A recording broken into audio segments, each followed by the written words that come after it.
Cordial saludo, compañeros y profesora Karen Estefanía Cabrera. Nosotros somos del grupo 241 y vamos a exponer sobre el caso de los organismos genéticamente modificados. Entonces empieza la compañera Lisset hablando. Sobre el caso de los organismos genéticamente modificados. Buenas noches. La tecnociencia se ha relacionado con importantes riesgos para el medio ambiente y la salud humana. A su vez, tales riesgos se han atribuido a su desconocimiento científico sobre el daño que puede generar la tecnociencia.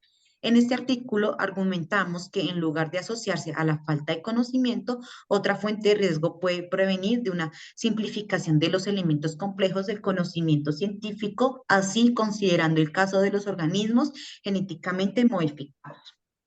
Dando continuidad a la revolución tecnocientífica, la tecnociencia ha surgido por un cambio profundo en la estructura de la práctica científica, no por una revolución epistemológica o metodológica, descartando así que existan particularidades inherentes al conocimiento tecnocientífico en una posición ligeramente diferente.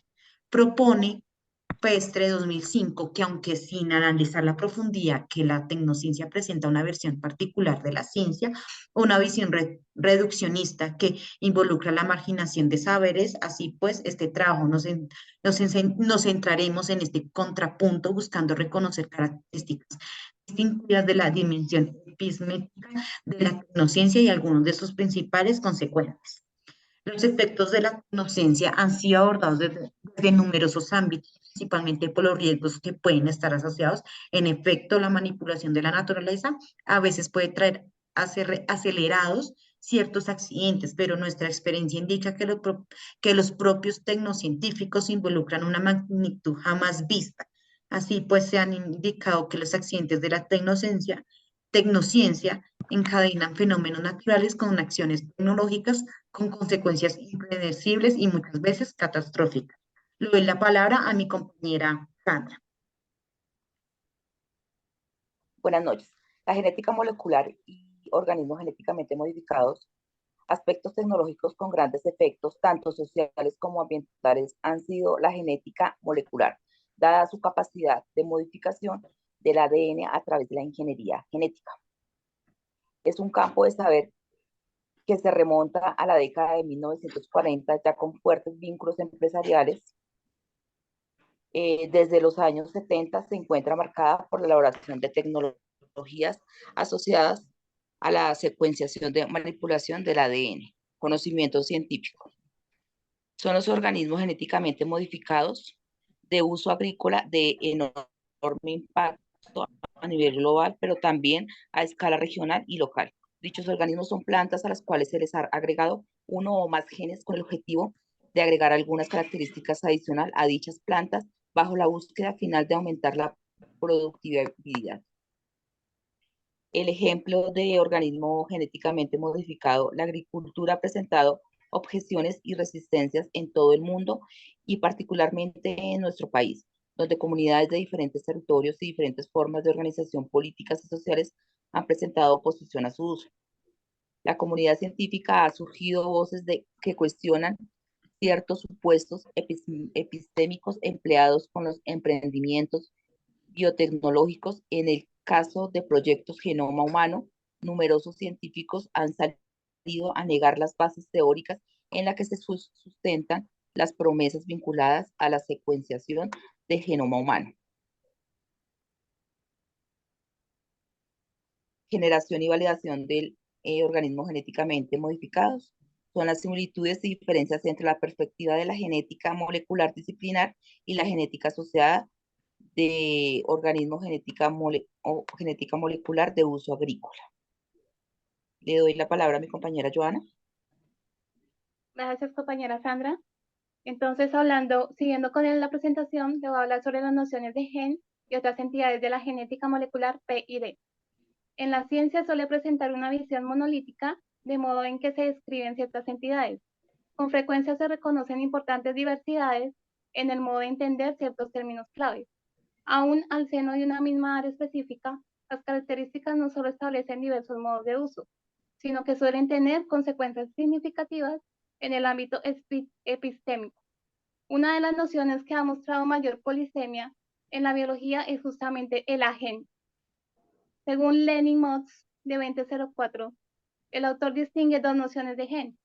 Por un lado, aquella que lo define a partir de su vínculo con el fenotipo, en ese caso denomina gen P.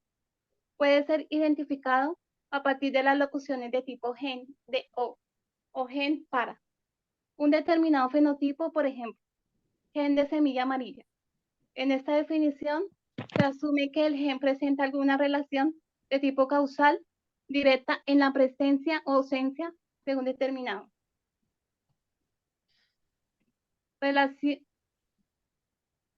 Relaciones entre entidades. Ay, no.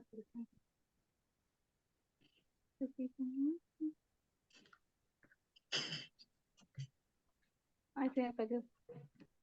Relaciones entre entidades.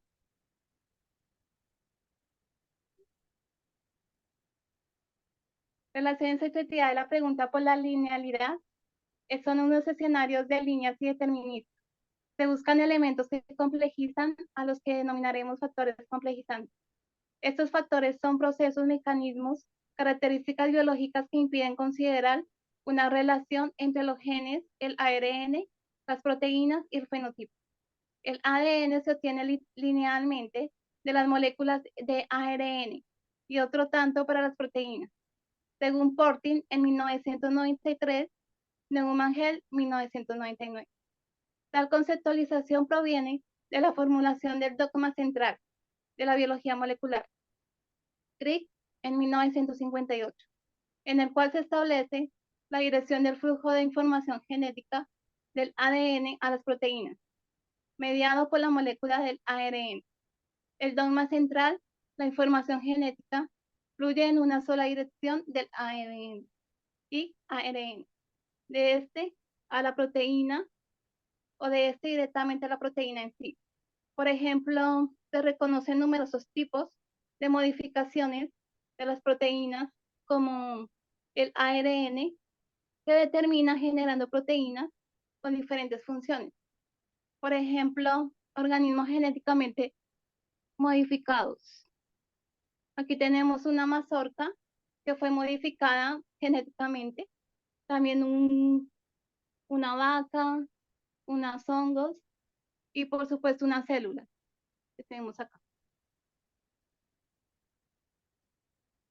Ya, el dogma central no queda claro de qué manera los genes modifican información para los rasgos fenotípicos.